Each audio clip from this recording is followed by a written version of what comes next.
இஸ்லாம் இறைவனுக்கு சொந்தமான மார்க்கம். முஸ்லிம்கள் இந்த உலகத்திற்கு சொல்லுகின்ற மிக முக்கியமான செய்தி, இஸ்லாம் என்பது மனிதர்களால் உண்டாக்கப்பட்ட ஒரு மதம் கிடையாது. இது இறைவனால் வழங்கப்பட்ட ஒரு மார்க்கம். இறை மார்க்கம் என்ன நமக்கு வலியுறுத்துகிறது, அறிவுரை சொல்லுகிறது அப்படின்னு கேட்டா, நம்பிக்கை கொண்டோருடைய உள்ளங்களை பற்றி குர்ஆன் பேசுகிறது. 13வது அத்தியாயம் 28வது வசனத்துல அல்லாஹ் ரப்பல் ஆலமீன் பேசுகிறான், அல்லதீன ஆமனு தத்மஇன்னுல் குலூபுஹும் பிதிக்ரில்லாஹ். நம்பிக்கை கொண்டோருடைய உள்ளங்கள் அல்லாஹுவின் நினைவால் அமைதி பெறுகின்றன என்று அல்லாஹ் ரப்பல் ஆலமீன் உள்ளம் அமைதி பெறுவதற்கு ஒரு வழி இருக்கிறது என்று சொல்லி காட்டுகிறது. அது என்ன வழி அப்படின்னு கேட்டா, பிதிக்ரில்லாஹ், அல்லாஹுவை நினைவு கூறுவதன் மூலமாக அது உள்ளங்கள் அமைதி பெறும் என்று அல்லாஹ் சொல்லி காட்டுகிறான். இது ஒரு பெரிய பாக்கியம், நம்பிக்கை கொண்டோருக்கு இறைவன் கொடுத்திருக்கக்கூடிய ஒரு பெரிய பாக்கியம். ஒரு இறை நம்பிக்கையாளர் இறைவனை நினைவு கூறக்கூடிய நேரத்துல, அவனுடைய திருநாமத்தை சொல்லக்கூடிய நேரத்துல, அவனை நினைத்து தொழக்கூடிய நேரத்துல, குர்ஆனை எடுத்து வாசிக்கின்ற பொழுது, இறை கட்டளைக்கு ஏற்ப நமக்கு சொல்லப்பட்டிருக்கக்கூடிய மார்க்க வழிகாட்டுதலில் தன்னுடைய வாழ்க்கையை அவர் அமைத்துக் கொள்ளக்கூடிய நேரத்துல, பள்ளம் மேடு இருக்கத்தான் செய்யும், கவலைகள் இருக்கத்தான் செய்யும், பிரச்சனைகள் தன்னை சூழத்தான் செய்யும். எல்லாம் இருந்தாலும் பித்திக்ரில்லா, அல்லாஹுடைய நினைவை கொண்டு நம்ம என்ன செய்ய முடியும் அப்படின்னு கேட்டா, நம்முடைய உள்ளங்களை அமைதிப்படுத்த முடியும் என்று குர்ஆன் நமக்கு ஒரு ஒரு உத்வேகத்தை தருகிறது. சொல்லிட்டு அல்லாஹ் சொல்லுகிறான், அலா அறிந்து கொள்ளுங்கள், பித்திக்ரில்லாஹி தத்மஇன்னுல் குலூப், அல்லாஹுவின் நினைவால் தான் உள்ளங்கள் அமைதி பெறும் என்று அல்லாஹ் சொல்லி காட்டுகிறான். அதுதான் அதற்கான மருந்து, அதுதான் அதற்கான சொல்யூஷன். எப்படி?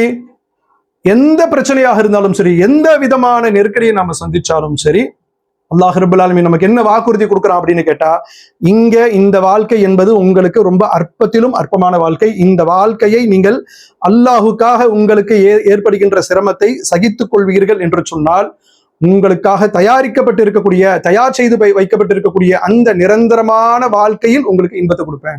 அது நிரந்தரமான வாழ்க்கை. அது இந்த உலக வாழ்க்கை எப்படி நம்ம ஒரு முடிவை சந்திக்கிறோம், ஒரு மரணத்தின் மூலமாக ஒரு முடிவை சந்திக்கிறோம், அங்க அந்த மாதிரி முடிவு கிடையாது. அது நிரந்தரமான வாழ்க்கை என்று நமக்கு வாக்களிக்கப்படுகிறது.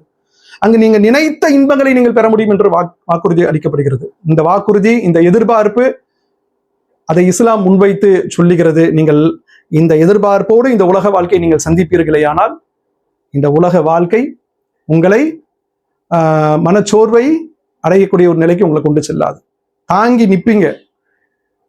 என்ன நடந்தாலும் சரி, என்னோடு இறைவன் இருக்கிறான் என்கிற அந்த நம்பிக்கையோடு, அந்த தைரியத்தோடு, இந்த வாழ்க்கையில் நமக்கு சிரமம் இருந்தாலும் நமக்காக தயார் செய்து வைக்கப்பட்டிருக்கக்கூடிய வாழ்க்கையில் நமக்கு இறைவன் மகத்தான பரிசை, கூலியை, நமக்கு நிம்மதியான வாழ்க்கையை தருவான் என்கிற அந்த எதிர்பார்ப்பு இருக்கு பாருங்க. அது இறை நம்பிக்கையாளருக்கு உள்ளங்களை அமைதிப்படுத்தும். இந்த நம்பிக்கை உள்ளங்களை அமைதிப்படுத்தும் என்று அல்லாஹ் ரப்பல் ஆலமீன் சொல்லி காட்டுகிறான். அல்லாஹ் ரப்பல் ஆலமீன் இது இறை நம்பிக்கையாளருக்கு ஒரு பெரிய பாக்கியமாக தந்திருக்கிறான்.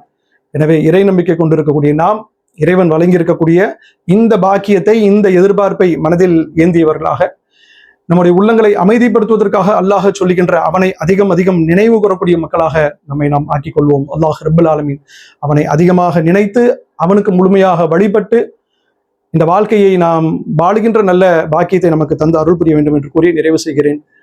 வாஹிர் தவானா அல்ஹம்துலில்லாஹி ரப்பில் ஆலமீன்.